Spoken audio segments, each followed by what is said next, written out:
আজকে আমাদের হচ্ছে পিকনিক, মানে ছোটখাটো একটা পিকনিক। আর এই পিকনিকে আমরা বানাবো, আগের দিনই তোমাদের বলেছিলাম আমাদের পিকনিকে মেনু কিন্তু ছিল শুধুমাত্র চিকেন কাবাব। তো hi everyone, welcome to my channel. আমার নতুন একটা ভিডিওতে তোমাদের ওয়েলকাম।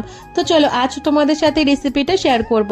তো এই চিকেন কাবাবটা বানানোর জন্য আমি এখানে নিয়েছিলাম 2 কেজি পরিমাণে চিকেন। তারপর এগুলোকে ভালো করে ধুয়ে নিই একে একে। এর মধ্যে আদা বাটা, রসুন বাটা, জিরে গুঁড়ো, ধনে গুঁড়ো, শুকনো লঙ্কার গুঁড়ো, গরম মশলা গুঁড়ো, চিকেন মশলা, গোলমরিচের গুঁড়ো, টক দই, green chilli sauce, red chilli sauce, tomato sauce আর এখানে স্বাদ মতো লবণ দিয়েছিলাম। খুব অল্প পরিমাণে সর্ষের তেল দিয়ে এই মশলার সাথে চিকেনগুলোকে সুন্দর করে মাখিয়ে নিয়ে দিয়েছিলাম পাতিলেবু রস।